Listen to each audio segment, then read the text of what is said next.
So we have already started 3 chapters, right? The living world, then we started a cell, the unit of life, then morphology. Okay. So students, today we will complete one of them, right? So today we will complete the chapter cell. Okay. So हमने कहाँ तक पढ़ लिया था?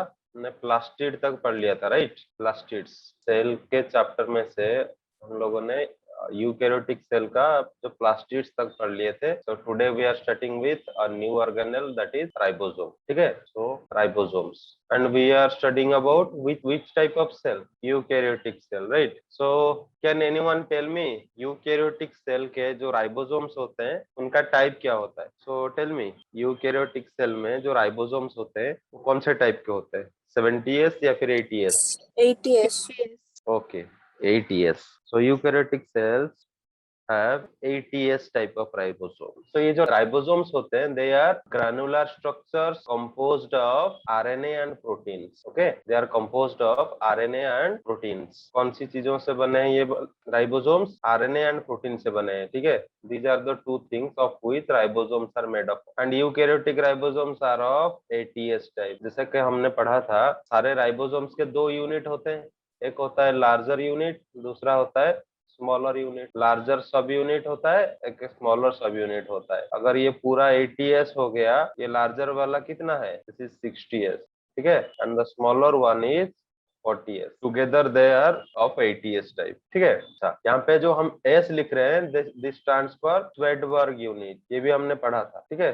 S stands for Svedberg unit, that is the sedimentation coefficient. कौन सा particle कितनी जल्दी सेडिमेंट होता है, उसी के हिसाब से ये जो S वाला यूनिट असाइन किया जाता है. ठीक है.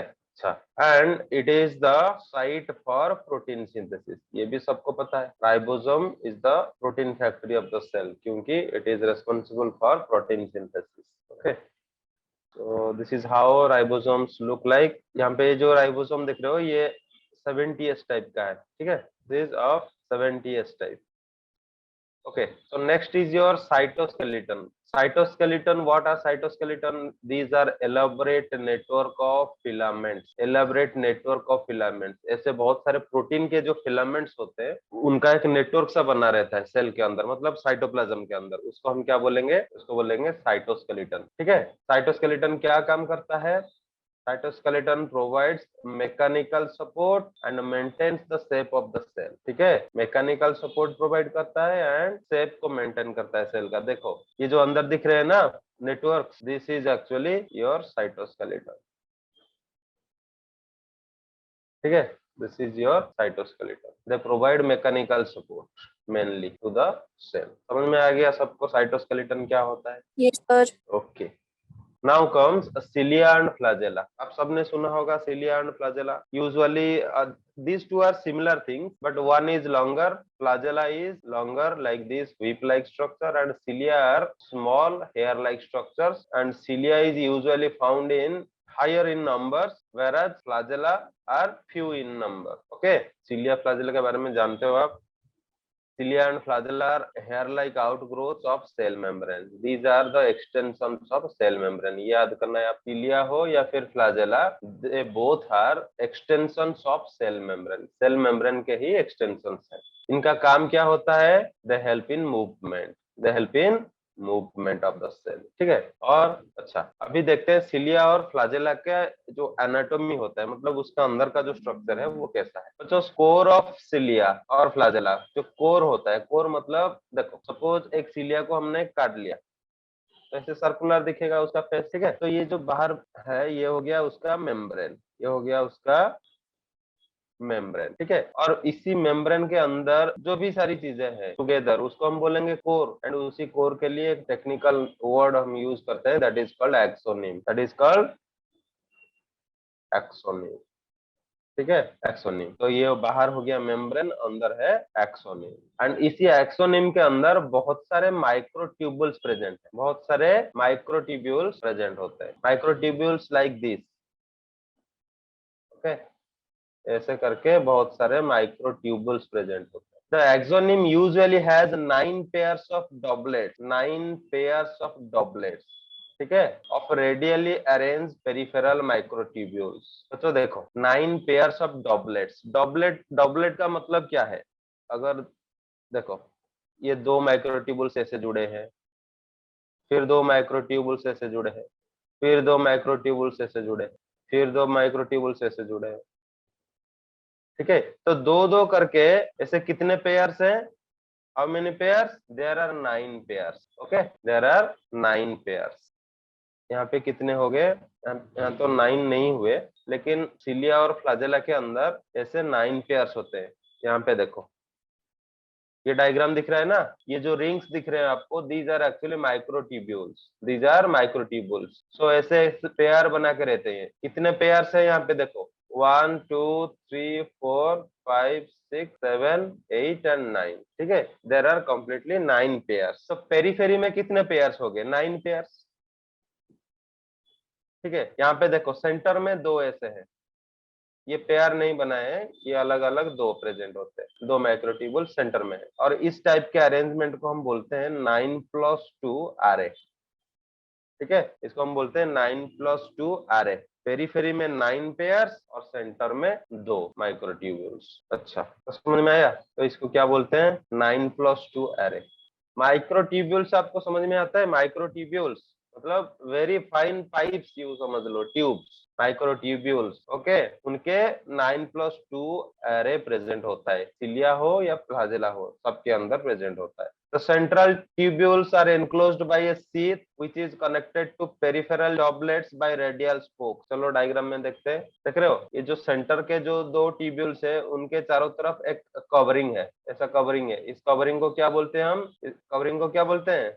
Central sheath. ठीक है, कवरिंग को बोलते हैं सेंट्रल शीथ। और सेंट्रल शीथ जो है जुड़ा हुआ है किसके साथ? ये जो डॉबलेट के साथ जुड़ा हुआ है बाय ए कनेक्टिंग लिंक। उस कनेक्टिंग लिंक को हम बोलते हैं रेडियल स्पोक। ठीक है, उसको हम क्या बोलते हैं? Radial spoke. अरे सेंटर का जो कवरिंग है उसको हम बोले क्या चीज? Central sheath. और शीथ और डॉबलेट के बीच में जो कनेक्टिंग लिंक है उसको हम बोलते हैं रेडियल स्पोक। समझ में आ गया? तो कितने रेडियल स्पोक्स प्रेजेंट हुए?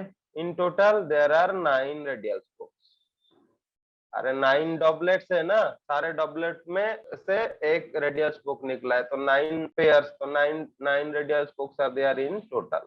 Okay, the peripheral doublets are also interconnected by linkers. ठीक है, पेरिफेरल डॉबलेट्स, यहाँ पे देखो, ये जो पेरिफेरल डॉबलेट्स हैं, they are also interconnected, they are also interconnected. देखो यहाँ पे एक कनेक्शन लगा हुआ है, ये वाला, सारे डॉबलेट के बीच में एक कनेक्शन है। ठीक है, उस कनेक्शन को हम क्या बोलते हैं? They are called linkers. ठीक है, डॉबलेट के बीच में जो कनेक्शन है उसको बोलते हैं linkers. Both cilia and flagella emerge from centriole like structure called basal body। Cilia हो या फ्लाजेला हो, from where they are coming from? They are coming from centriole, like centriole से आते हैं। ऐसे हो गया मेम्ब्रेन, यहाँ पे सपोज है सेंट्रियोल, यहाँ से निकलता है सिलिया और फ्लाजेला। ठीक है, ये हो गया आपका सेंट्रियोल। तो ये जो सेंट्रियोल बेस में होता है, इसको हम क्या बोलते हैं? इसको बोलते हैं बेसल बॉडी। ठीक है, बेसल बॉडी। बेसल बॉडी बाहर की तरफ है सिलिया या फिर फ्लाजेला, कुछ भी।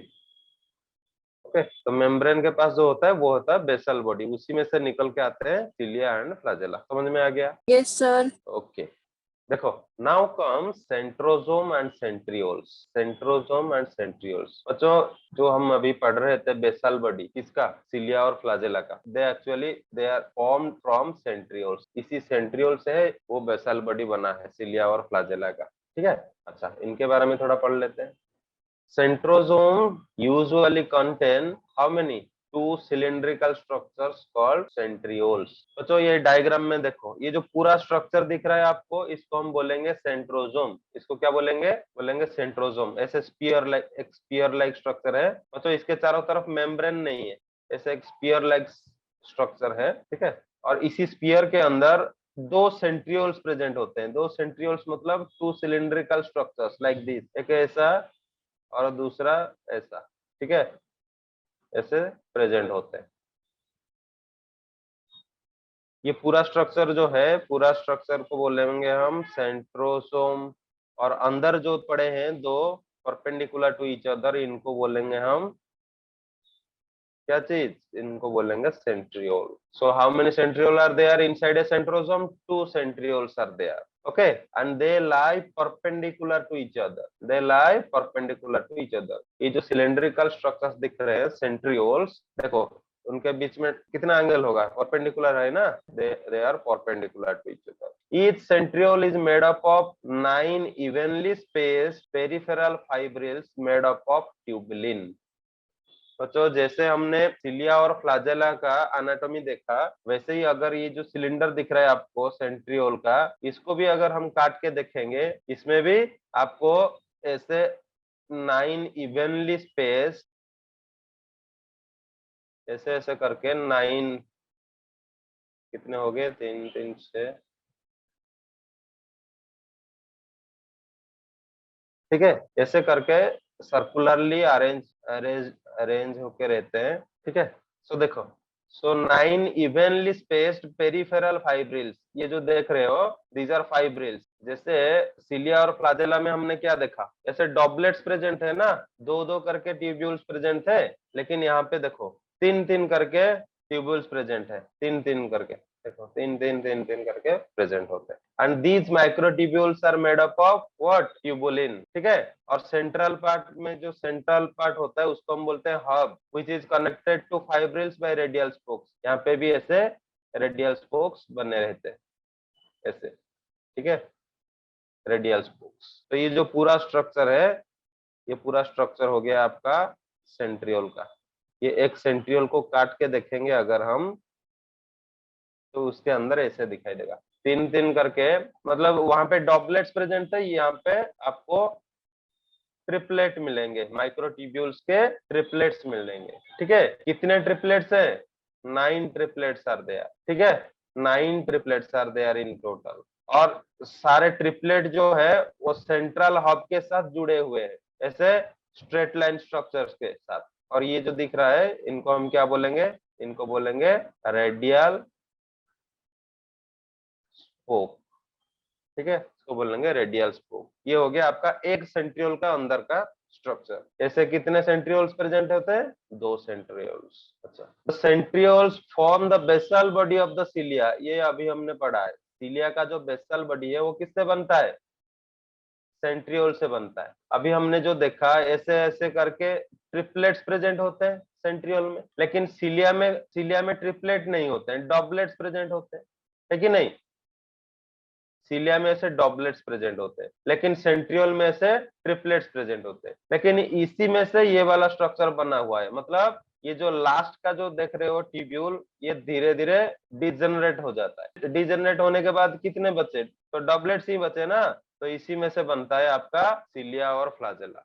इसीलिए दोनों के बीच में रिलेशन है। यहाँ पे कितने ट्रिपलेट्स थे, 9। तो एक एक ट्यूबुल डिलीट हो जाने के बाद कितने डॉबलेट्स बचे, 9। तो सिलिया और फ्लाजेला में कितने डॉबलेट्स होते हैं, 9, ठीक है। तो यहाँ पे लिंक समझ में आ रहा है, तो सेंट्रियोल में से ही बन रहे हैं आपके सिलिया एंड फ्लाजेला, ठीक है। अच्छा, they also form what, spindle fibers that is used during cell division। आप लोगों ने शायद सेल डिवीजन नहीं पढ़ा होगा, सेल डिवीजन पढ़ा है। तो सेल डिवीजन के टाइम में देखो ऐसे क्रोमोसोम्स होते हैं, जैसे क्रोमोसोम्स हम पढ़ेंगे, एक पूरा एक चैप्टर है सेल डिवीजन में। तो एक सेंट्रियोल इस तरफ आएगा, एक सेंट्रियोल इस तरफ, ये this is suppose your cell, ये पूरा सेल है। एक सेंट्रियोल इस तरफ आता है, दूसरा सेंट्रियोल दूसरे पोल में जाता है, और यहाँ से निकलते हैं माइक्रोफिलामेंट्स, ठीक है। these filaments connect to the chromosome, these are called spindle fibers। इसके बारे में पूरा डिटेल में पढ़ेंगे हम सेल डिवीजन चैप्टर में, ठीक है।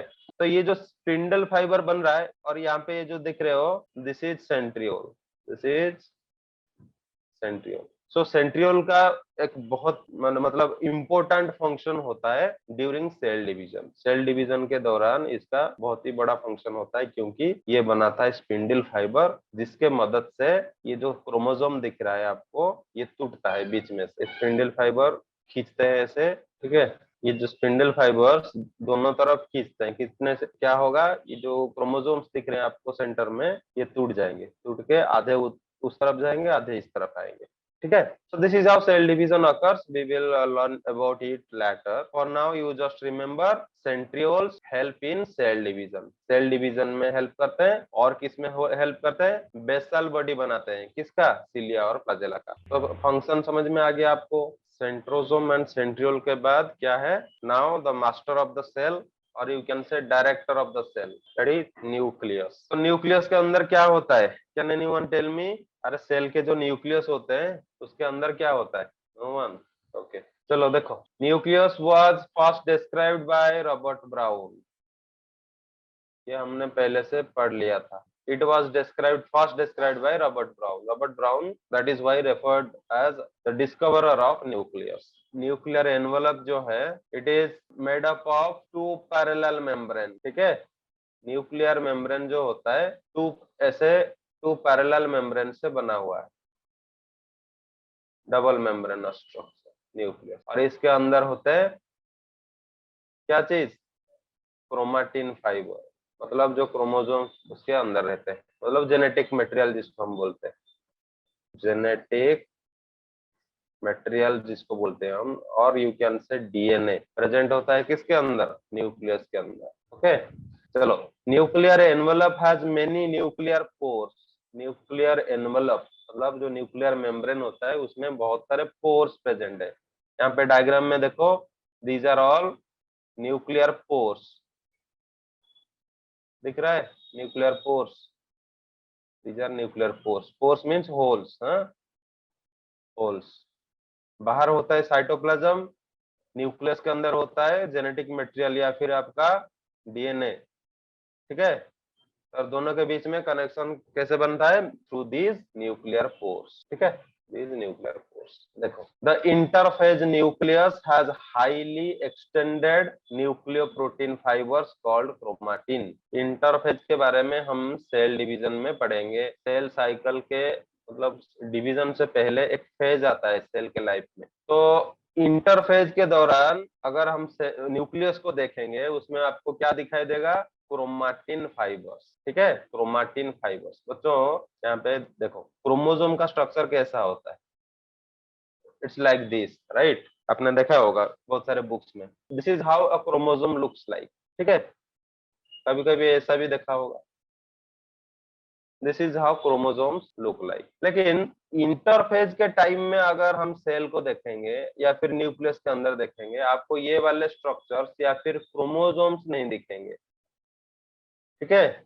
ये जो क्रोमोसोम्स, ये आपको इंटरफेज में नहीं दिखेगा। इंटरफेज में क्या दिखेगा आपको? ऐसे रैंडम फाइबर्स दिखेंगे आपको, ठीक है, फाइबर्स। और फाइबर्स में ऐसे कहीं कहीं आपको छोटे छोटे बीट्स दिख जाएंगे, ठीक है, beads in the string like structure आपको दिखेगा। एंड इसको हम बोलते हैं क्रोमाटिन। इसको क्या बोलते हैं? क्रोमाटिन। क्रोमाटिन प्रेजेंट होता है न्यूक्लियस के अंदर, लेकिन सेल डिवीजन के दौरान बनते हैं क्या चीज? ये क्रोमोसोम बनते हैं। कब बनता है? प्रोफेज में बनता है,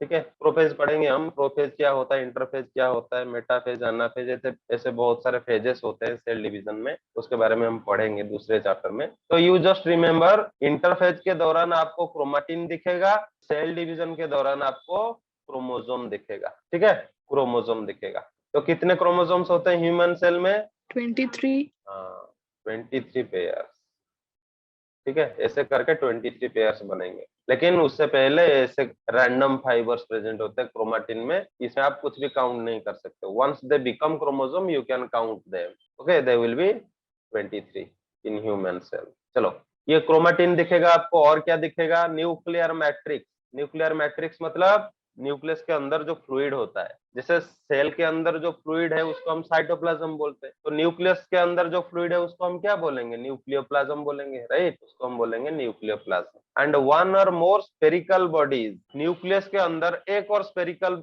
एक या फिर more than one spherical bodies present होते हैं, उनको हम बोलते हैं न्यूक्लियोलाई। उनको हम बोलते हैं न्यूक्लियोलाई। ये तो प्लूरल है, दिस इज प्लूरल। सिंगुलर होता है न्यूक्लियोलस, ठीक है, सिंगुलर होता है न्यूक्लियोलस। देखो ये पूरा जो दिख रहा है आपको न्यूक्लियस दिख रहा है, उसको हम ऐसे काट लिए, उसके अंदर जो स्पेरिकल स्ट्रक्चर दिख रहा है ये क्या है? दिस इज न्यूक्लियोलस, मतलब न्यूक्लियस के अंदर होता है न्यूक्लियोलस। ठीक है। अच्छा देखो बच्चों, न्यूक्लियर लॉस का फंक्शन क्या है? Nuclear loss is the site of ribosomal RNA synthesis. इसमें कौन सा आरएनए बनता है? Ribosomal RNA. अभी हमने पढ़ा राइबोसोम किन दो चीजों से बना है? राइबोसोम किन दो चीजों से बना है अभी पढ़े हम? अरे RNA and protein. Protein. RNA and protein, इन दोनों से बना है ना राइबोसोम। तो आरएनए बच्चों डिफरेंट टाइप्स के होते हैं। आरएनए डिफरेंट टाइप्स के होते हैं। कौन कौन से हैं? एक हो गया mRNA. MRNA means messenger RNA. एक हो गया tRNA. TRNA means transfer RNA. वैसा ही एक होता है rRNA. RRNA means ribosomal RNA. यही है वो आरएनए जिसमें से बनता है राइबोसोम। ठीक है, आरआरएनए से बनता है राइबोसोम।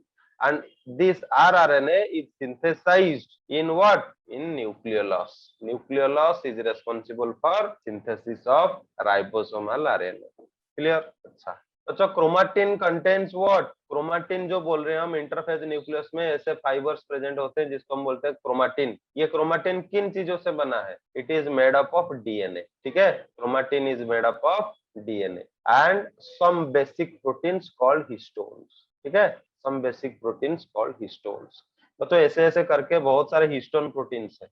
ठीक है, ऐसे करके बहुत सारे हिस्टोन प्रोटीन्स है। स्पेरिकल स्ट्रक्चर्स आपको दिखेंगे, इनके ऊपर ऐसे रैप करके प्रेजेंट होते हैं डीएनए। ठीक है, तो डीएनए के थ्रेड्स ऐसे प्रेजेंट होते हैं। डीएनए किसके ऊपर रैप्ड है? हिस्टोन्स के ऊपर। ये हो गए हिस्टोन्स,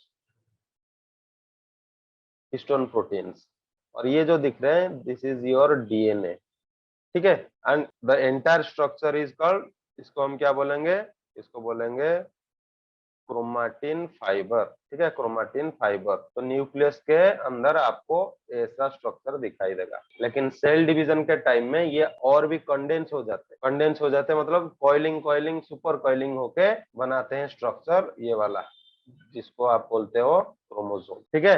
अच्छा फिर देखो, तो हिस्टोन्स और डीएनए प्रेजेंट होते हैं क्रोमाटिन में during different stages of cell division. Cell division के दौरान सेल्स शो स्ट्रक्चर्ड क्रोमोसोम्स, ये मैं बता चुका हूँ। ठीक है, इन्हीं क्रोमाटिन में से कंडेंसेशन की वजह से बनता है chromosomes during cell division. and each chromosome essentially has a primary constriction called centromere। once देखो क्रोमाटिन once कंडेंस होके क्रोमोसोम बन गया। बच्चों suppose this is a chromosome, this is a chromosome.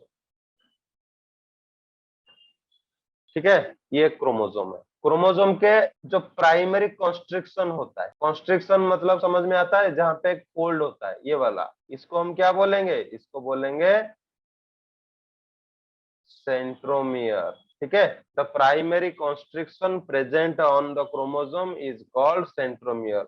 बच्चों this is the primary constriction. इसको छोड़ के अगर कुछ दूसरा कॉन्स्ट्रिक्शन बना उसका नाम अलग आएगा, लेकिन the primary constriction is termed as centromere. समझ में आया? सेंट्रोमियर। एंड इसी सेंट्रोमियर से जुड़े होते हैं, डायग्राम बना लेते हैं, रुको देखो, ये दोनों साइड में ऐसे जुड़े होते हैं बॉटन लाइक स्ट्रक्चर्स।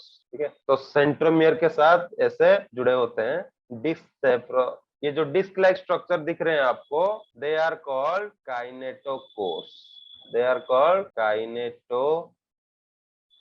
ठीक है, दे आर कॉल्ड काइनेटोकोर्स। जैसे मैंने आपको बताया सेल डिवीजन के दौरान क्रोमोसोम से ऐसे प्रेजेंट होते हैं सेल के बीच में, फिर सेंट्रियोल बनाता है स्पिंडल फाइबर्स। इस तरफ सेंट्रियोल प्रेजेंट होता है, इस तरफ सेंट्रियोल प्रेजेंट होता है। सेंट्रियोल में से निकलते हैं spindle fibres and they attach to the chromosome like this. Right बच्चों, ये जो स्पिंडल फाइबर्स अटैच हो रहे हैं क्रोमोसोम में जाके, वो कौन से चीज में अटैच हो रहे हैं? यहाँ पे प्रेजेंट होता है क्या चीज? काइनेटोकोर्स। ठीक है, काइनेटोकोर्स। एंड इसी काइनेटोकोर के साथ जुड़ा होता है आपका स्पिंडल फाइबर। ठीक है, सो काइनेटोकोर्स प्रेजेंट होते हैं किसके ऊपर? सेंट्रोमियर के ऊपर प्रेजेंट होते हैं काइनेटोकोर्स। समझ में आया सबको? देखो, based on the position of centromere, based on the position of the centromere, chromosomes can be classified into 4 types। 4 different types के क्रोमोसोम्स होते हैं एंड उनका जो क्लासिफिकेशन हुआ है that is on the basis of position of the centromere. मतलब centromere कहाँ present होता है उसके बेसिस पे। देखो, what are the first type is the first type is metacentric. Metacentric में क्या होता है, the centromere is at the middle. Centromere कहाँ प्रेजेंट होता है, मिडिल ऑफ द क्रोमोसोम में प्रेजेंट होता है, forming two equal arms, forming two equal arms. ठीक है। दूसरा टाइप जो है आपका that is sub metacentric. Sub metacentric का मतलब क्या है, if the centromere is nearer to one end. एक काम करते हैं, उसका डायग्राम देख लेते हैं, समझ में आएगा। आप देखो, this one is metacentric, this is metacentric. ठीक है, दिस इज मेटासेंट्रिक। यहाँ पे देखो, ये जो सेंट्रोमियर दिख रहा है आपको, ये पूरा बिल्कुल मिडिल में है। ठीक है, तो मिडिल में मतलब ये वाला आर्म जितना, ये वाला आर्म उतना, ये दोनों आर्म इक्वल है। ठीक है, इस टाइप को हम बोलते हैं मेटासेंट्रिक। फिर सब मेटासेंट्रिक में क्या होता है, देखो सब मेटासेंट्रिक में क्या है, सेंट्रोमियर एक एंड की तरफ है। ठीक है, मतलब यहाँ पे देखो, एक लॉन्ग आर्म हो गया, एक शॉर्ट आर्म हो गया। इस टाइप के क्रोमोसोम को हम क्या बोलेंगे, इसको बोलेंगे हम सब मेटासेंट्रिक क्रोमोसोम। ठीक है, इसको हम बोलेंगे सब metacentric chromosome, forming a short arm and a long arm. Next is your what, acrocentric. Next is your acrocentric. अच्छा, एक्रोसेंट्रिक क्या होता है, अगर सेंट्रोमियर और ऊपर चला जाएगा, और ऊपर चला जाएगा, forming a very short arm and a very very long arm.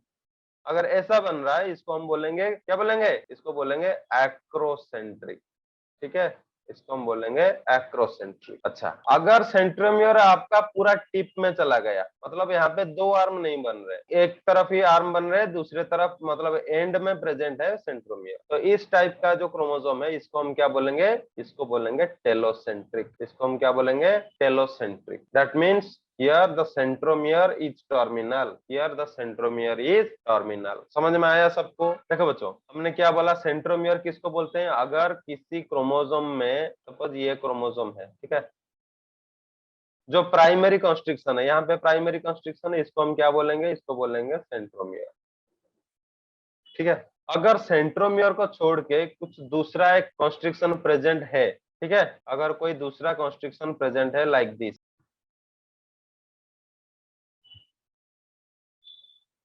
ठीक है, suppose this is the secondary constriction, this is your secondary constriction. अगर सेकेंडरी कॉन्स्ट्रिक्शन प्रेजेंट है, तो इसके ऊपर ये जो स्मॉल फ्रैगमेंट ऑफ क्रोमोसोम आपको दिख रहा है, इसको हम क्या बोलेंगे, इसको हम बोलेंगे सैटेलाइट। ठीक है, इसको क्या बोलेंगे, सैटेलाइट। इसको हम बोलेंगे सैटेलाइट बॉडी, क्रोमोसोम का satellite body. And this is your secondary constriction. Primary constriction को बोलते हैं सेंट्रोमियर, सेकेंडरी कॉन्स्ट्रिक्शन को हम सेंट्रोमियर नहीं बोलेंगे। बाकी ये जो फ्रैगमेंट बन गया, दूसरा एक फ्रैगमेंट बन रहा है, इसको हम बोलेंगे सैटेलाइट बॉडी। समझ में आया पूरा क्रोमोसोम के बारे में सबको। ठीक है, sometime few chromosomes have a secondary constriction which give the appearance of a small fragment called satellite। इसके बारे में सबको समझ में आ गया। ठीक है, ओके बच्चों, the last part is your microbody। many membrane bound minute vesicles, vesicles means ऐसे छोटे छोटे सैक्स जिसके अंदर कुछ चीजें भरे हुए रहते हैं, ठीक है, are called microbodies। these are called microbodies। they contain what, they contain various enzymes। okay, they contain various enzymes and are present both in plant and animal cells। ठीक है, ये जो माइक्रोबॉडीज हैं, they are present both in plants and animals. तो eukaryotic cell के सारे जो organelles है, उनके बारे में हमने पढ़ लिया। ठीक है, सो देखो, यूकैरियोटिक सेल में हम कौन कौन से ऑर्गेनेल्स पढ़े, उसको लिस्ट आउट करो, बताओ एक एक करके, क्या क्या ऑर्गेनेल्स पढ़े। राइबोसोम्स, हाँ, राइबोसोम्स। नेक्स्ट, अरे बहुत सारे हैं, बताओ। Mitochondria, centrosomes, centrioles, cilia, flagella, centrosome. ठीक है, सिलिया फ्लैजेला सेल ऑर्गेनेल में नहीं जाते हैं। ठीक है, they are external structures, cilia and flagella. We are listing cell organelles, we are listing organelles only. Okay, organelles बताओ। सेंट्रोसोम हो गया एक ऑर्गेनेल, फिर माइटोकॉन्ड्रिया, प्लास्टिड्स, राइट, प्लास्टिड्स जिसमें होते हैं लिकोप्लास्ट, क्रोमोप्लास्ट एंड क्लोरोप्लास्ट। और क्या होता है, और क्या प्रेजेंट है,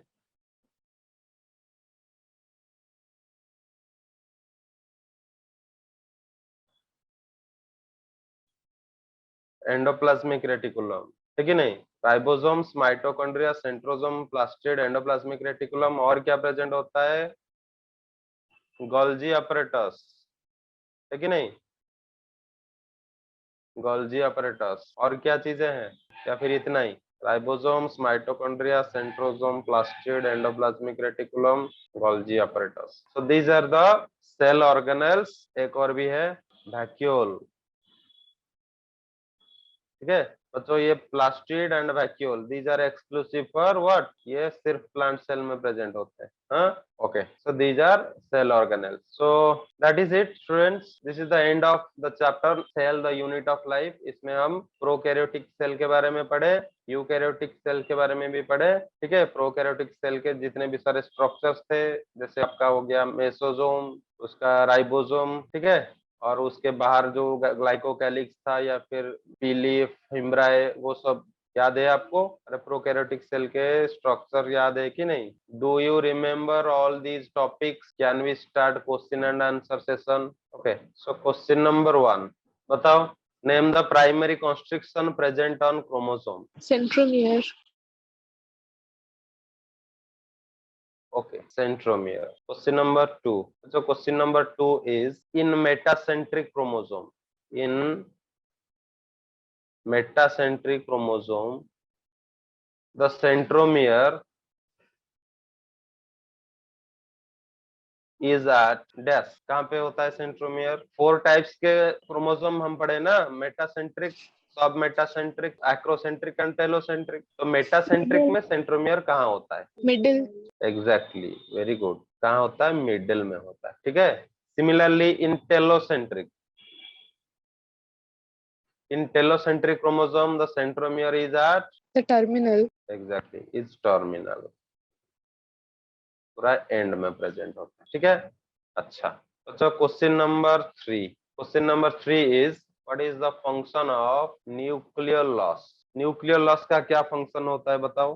नो वन बच्चों, इट RNA इज, synthesis. हाँ, it is the site of ribosomal RNA synthesis. Okay, rRNA, RNA different types के होते हैं, आरआरएनए सिंथेसिस यहाँ पे होता है, साइट ऑफ आरआरएनए सिंथेसिस, ठीक है। आरआरएनए सिंथेसिस होता है न्यूक्लियोलस में। अच्छा, question number 4 related to today's topic only, function of cytoskeleton. तो साइटोस्केलेटन का फंक्शन क्या होता है? अच्छा ये बताओ, साइटोस, Provides the mechanical support and maintains the shape of the cell. Very good, ठीक है। साइटोस्केलेटन का, साइटोस्केलेटन क्या होता है? दिस इज नेटवर्क, ठीक है, network of filaments, network of filaments. तो ये क्या काम करता है? It provides mechanical support, it provides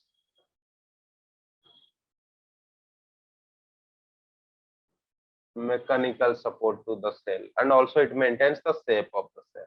अच्छा, so question number 5, question number 5, और कौन सा ऑर्गेनेल पढ़े आज हम? Cilia and flagella. Okay, cilia and flagella, the type of arrangement of microtubules in cilia and flagella, उसको क्या बोलते हैं? पर्टिकुलर अरेंजमेंट होता है ना, तो क्या? 9+2 array. array. वेरी गुड, उसको हम बोलते हैं 9+2 array, ठीक है। अच्छा, क्वेश्चन नंबर 6 देखो। अच्छा बच्चों, the bead like structure present on chromatin are called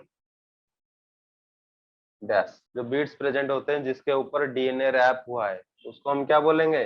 एक प्रोटीन होता है, स्पेशल प्रोटीन, क्या नाम है उसका? Histones. Very good, they are called histones, they are called histones, ठीक है। अच्छा, क्वेश्चन नंबर 7, इंटरफेज न्यूक्लियस में क्या दिखेगा? मतलब क्रोमाटिन फाइबर्स एंड क्रोमोसोम्स, इन दोनों में से कौन सा चीज आपको दिखेगा इंटरफेज न्यूक्लियस में? क्रोमाटिन या फिर chromosome? Chromatin. Chromatin. Very good, we will observe chromatin fibres not chromosomes. Chromosomes बच्चों कब बनता है? ये कब बनता है? ड्यूरिंग सेल डिवीजन, ठीक है, during cell division, cell division के दौरान बनता है क्रोमोसोम, बाकी दूसरे टाइम पे आपको क्रोमाटिन ही दिखेगा। अच्छा, राइबोसोम के बारे में भी पढ़े हम आज, बच्चों यूकैरियोटिक राइबोसोम में उसका टाइप क्या होता है? कौन से टाइप का राइबोसोम होता है यूकैरियोटिक सेल में? Sir, ATS time. ATS type. तो एटीएस के जो सब यूनिट, 2 सब यूनिट्स होते हैं, वो कितने कितने होते हैं? Sir, 60S and 40S. Exactly, larger one is 60s and the smaller one is 40s। ठीक है। अच्छा, राइबोसोम का फंक्शन क्या है बच्चों, क्या काम करता है Protein ये? synthesis. So, site of focus, protein synthesis. Protein synthesis. Okay, किन किन चीजों से बना हुआ है ribosome? RNA and RNA protein. and proteins. RNA and protein. ठीक है। सो ये रिकैप हो गया सारा जो कॉन्सेप्ट्स हम पढ़े थे आज। So that is all about the chapter cell. पूरा खत्म हो गया। आप जाके एनसीईआरटी में से मतलब डिटेल से पढ़ लो। If you find any doubts then you can ask me. Okay Yes, sir. Okay, sir. So that's it students for today's class. Bye bye.